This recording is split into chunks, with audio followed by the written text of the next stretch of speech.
अनुशासनम, यह पाठ आपकी पाठ्य पुस्तक में पहला पाठ है।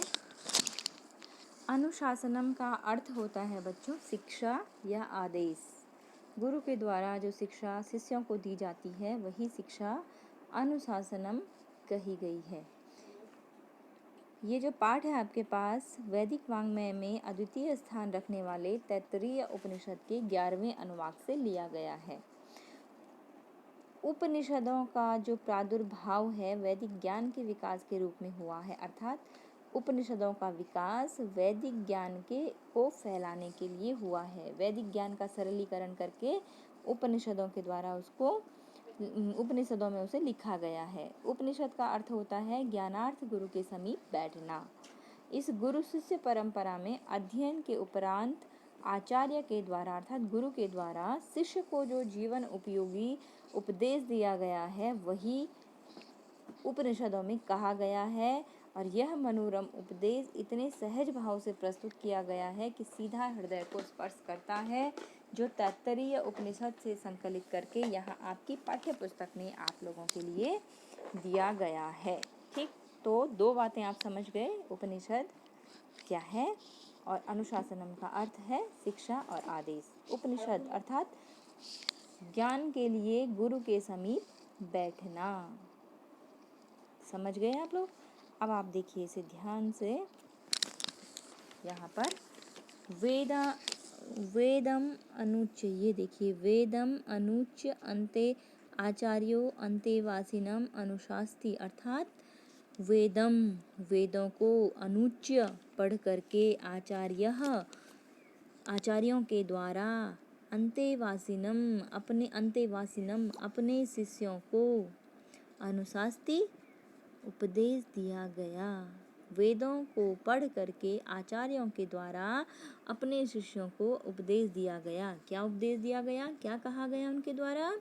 सत्यम वद धर्मम चर, सत्य बोलो, धर्म का आचरण करो, स्वाध्यायान मां प्रमदः, स्वाध्यायात मां प्रमदः, अर्थात स्वाध्याय से आलस्य मत करो, प्रमदः अर्थात आलस्य, आचार्याय प्रियम धनम आहृत्य, आचार्यों के लिए प्रियम धनम उनका प्रिय धन, उनकी गुरु दक्षिणा आहृत्य ला करके, प्रजातंतुम मां व्यवच्छेदसि, प्रजातंतुम अर्थात वंश परंपरा को, मां मत व्यवच्छेदसि तोड़ो, अर्थात अपने गुरुजनों को उन्हें प्रिय लगने वाली गुरु दक्षिणा प्रदान करो और आप अपनी वंश परंपरा युगों युगों से चली आ रही गुरु दक्षिणा की परंपरा को मत तोड़ो।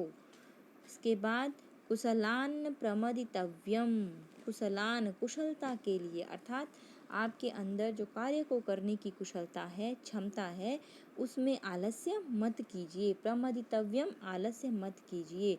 भूत्य न प्रमदितव्यम, भूत्य है अर्थात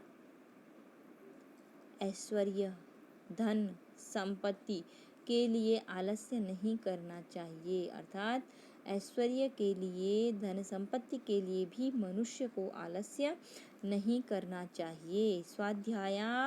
स्वाध्याय प्रवचनाभ्याम न प्रमदितव्यम, स्वाध्याय के लिए, प्रवचनों के लिए, स्वाध्याय के लिए, प्रवचनों के लिए नहीं प्रमदितव्यम, आलस्य नहीं करना चाहिए।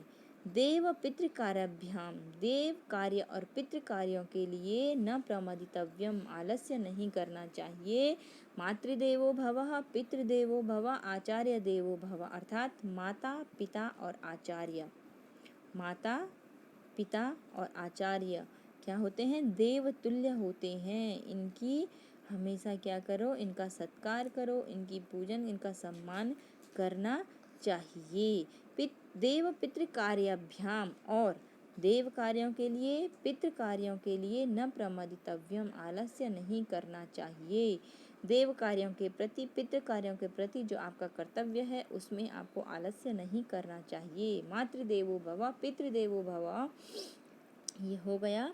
यानि अनवाद्यानि कर्माणि, यान्यनवाद्यानि कर्मणि, यानि अनवाद्यानि कर्मणि यानी जो अनवद्यानि अर्थात अनिंदनीय कर्माणि कर्म हैं, तानि उनका सेवितव्यानि सेवन करो अर्थात जो अनिंदनीय कार्य हैं इस संसार में, जो अच्छे कार्य हैं उनका सेवन करना चाहिए। नो इतराणि अन्य दूसरों का नहीं।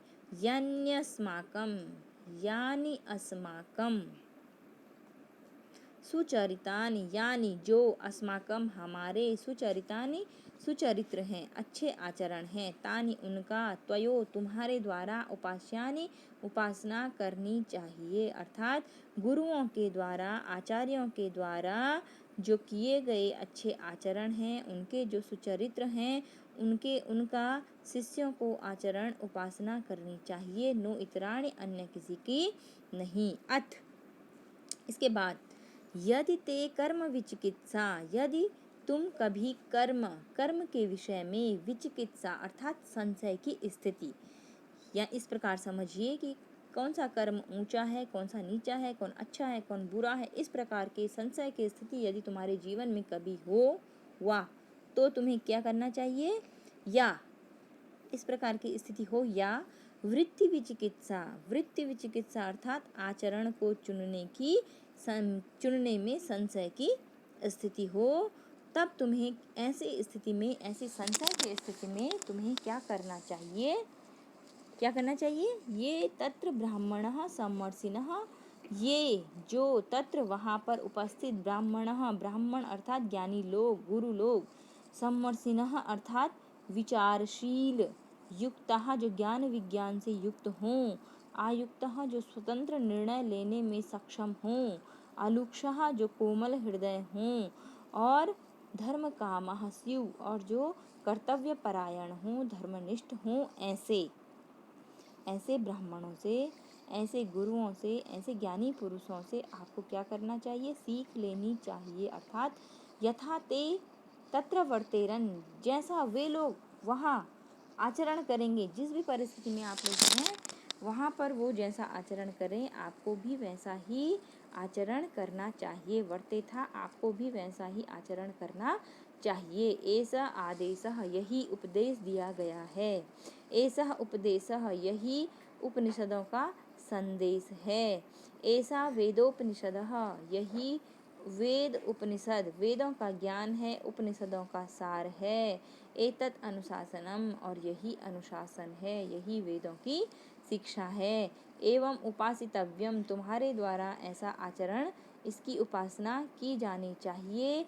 एवं चैत उपास्यम तुम्हारे द्वारा ऐसा ही किया जाना चाहिए। इस प्रकार यह पाठ आपका समाप्त होता है, जिसका नाम है अनुशासनम। अब बच्चों इसके बाद शब्दार्थ दूसरे वीडियो में आप देखिए।